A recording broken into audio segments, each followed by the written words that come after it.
बिहार से, जहां शिक्षा विभाग के अपर मुख्य सचिव के पाठक ने 31 जनवरी तक अपनी छुट्टी बढ़वा ली है। वे 31 जनवरी तक अवकाश पर रहेंगे। मुख्य सचिव आमिर सुबहानी ने इसकी पुष्टि की है।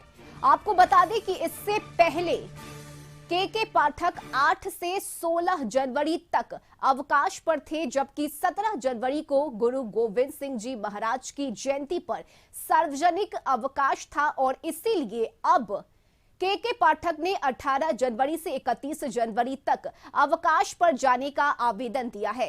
सामान्य प्रशासन विभाग की तरफ से के पाठक के अवकाश विस्तार संबंधी अधिसूचना गुरुवार को जारी होने की संभावना है। फिलहाल माना जा रहा है कि उनके वापस लौटने तक शिक्षा विभाग के सचिव वैद्यनाथ यादव अपर मुख्य सचिव का कामकाज देखते रहेंगे। गौरतलब है कि के पाठक की गैर मौजूदगी की वजह से नवनियुक्त शिक्षकों की पोस्टिंग की प्रक्रिया लटक गई है। इसके साथ ही मकर संक्रांति के दिन यानी कि 15 जनवरी से ही सॉफ्टवेयर के जरिए नवनियुक्त शिक्षकों की पोस्टिंग होनी थी। रेडमाइजेशन से स्कूलों का आवंटन किया गया था, लेकिन अब टीचर का इंतजार लंबा होता जा रहा है।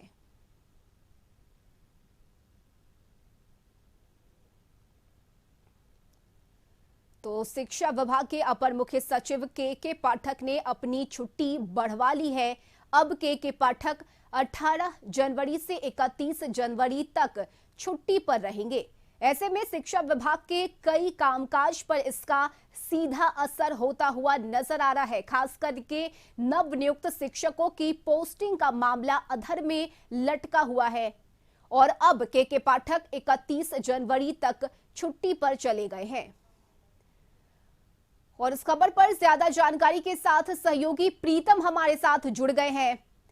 प्रीतम, अब 31 जनवरी तक के पाठक छुट्टी पर चले गए हैं और इस छुट्टी का सीधा असर शिक्षा विभाग के कामकाज पर होता हुआ नजर आ रहा है। खास करके जो नवनियुक्त शिक्षकों की पोस्टिंग होनी थी वो मामला लटका हुआ है। देखिए रश्मि, क्या है कि ये बिहार के लिए, शिक्षा जगत के लिए बहुत ही दुर्भाग्य की बात है कि के पाठक जैसे तेज तर्रार जो आईएएस ऑफिसर है वो जो है अब विभाग में जो है उन्होंने अपनी छुट्टियां बढ़ा दी है। पहले उनकी छुट्टी 16 जनवरी तक थी। 17 तारीख कल, यानी कल अवकाश का दिन था, कल सार्वजनिक अवकाश का दिन था, उनको आज से ज्वाइन करना था। लेकिन अब जो खबर आ रही है, अब जो जानकारी आ रही है उसके मुताबिक अब वो 18 से लेकर 31 जनवरी तक जो है उन्होंने छुट्टी के लिए अपना जो है एप्लीकेशन दिया है। के पाठक ने शिक्षा विभाग के अपर मुख्य सचिव रहते हुए जो उन्होंने काम किए हैं उस काम को लेकर वो बिहार का दुर्भाग्य दरअसल कहा जा सकता है। जो उन्होंने बेहतर काम किया है, लेकिन को जो शिक्षक माफिया थे, जो शिक्षक नेता थे, जो अपने आप को शिक्षा नेता कहते थे, उन्होंने एक चरणबद्ध जो अभियान चलाया था। माननीय मुख्यमंत्री से शिकायत की थी, राज्यपाल से शिकायत की थी और उस सब का असर हुआ है कि उनकी जो कार्य प्रणाली थी उस पर उसका असर पड़ा था। हम अभी उसी चैम्बर के सामने खड़े हैं। जो हमारे साथ जो कैमरा पर्सन जो हमारे साथी है, हम उनको कहेंगे कि वो दिखाए।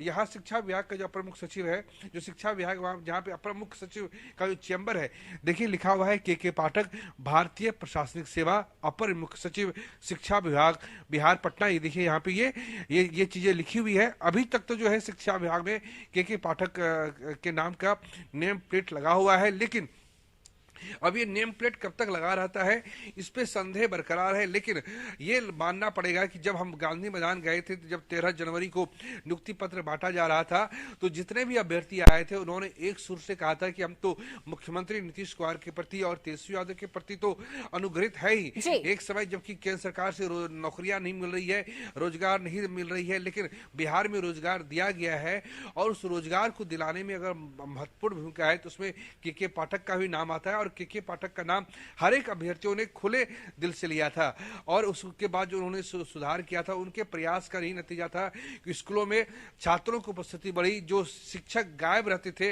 जो शिक्षक काम नहीं करके नेतागिरी करते थे, उन सारे शिक्षकों को दोबारा स्कूल लौटना पड़ा था और दूर दराज के इलाकों में भी शिक्षकों की उपस्थिति बढ़ी थी। छात्रों की जो उपस्थिति थी, जो मौजूदगी थी, वो बढ़ी थी और एक असर दिखाया गया था। शिक्षा विभाग में व्यापक सुधार हुआ था पिछले 8 महीने में। प्रीतम, लेकिन इसमें कोई दो राय नहीं है कि के पाठक के कड़े फैसले ने बिहार के शिक्षा व्यवस्था में जो बदलाव है वो लाया और ये बेहतर बदलाव देखने को मिला। और इसके बीच के पाठक को कई विरोध का सामना भी करना पड़ा। कई लोगों ने के पाठक के विरोध में अपनी आवाज उठाई। ये तक कह दिया गया कि के पाठक सिर्फ और सिर्फ अपनी मनमर्जी करते हैं, अपनी बातों को दूसरों पर थोपने का काम करते हैं। ये तक आरोप लगाए गए के पाठक पर।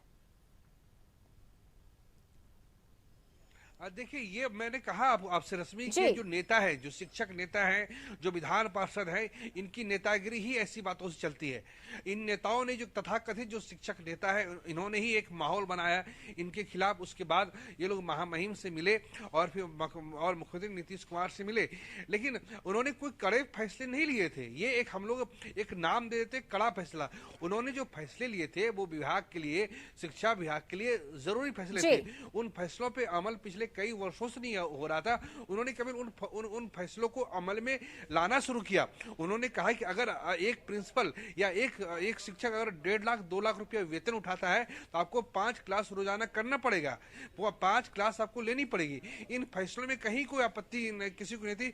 छात्रों ने खुल के स्वागत किया था। लेकिन जो शिक्षक नेता है और जो शिक्षक माफिया है, उन्होंने एक माहौल बनाया के पाठक के खिलाफ। और अगर मान के चले अगर के पाठक दोबारा लौट के नहीं आते हैं तो बिहार को दोबारा शिक्षा जगत में, शिक्षा क्षेत्र में काफी नुकसान उठाना पड़ेगा। और कोई भी फैसला लेने से पहले जो समान प्रशासन विभाग जो ट्रांसफर पोस्टिंग करता है, उसको लेने से पहले, कोई भी निर्णय लेने से पहले एक बार कम से कम के पाठक की उपयुक्ता पे दोबारा ध्यान देना पड़ेगा और कोशिश करनी चाहिए कि के पाठक ही लौटे, ताकि शिक्षा विभाग में जो सुधार हुआ है वो सुधार का जो ट्रेंड है वो लगातार चलते रहे। बिल्कुल बिल्कुल प्रीतम, देखना महत्वपूर्ण होगा कि 31 जनवरी के बाद क्या के पाठक लौट कर आते हैं या नहीं। बहुत शुक्रिया प्रीतम आपका तमाम जानकारी के लिए।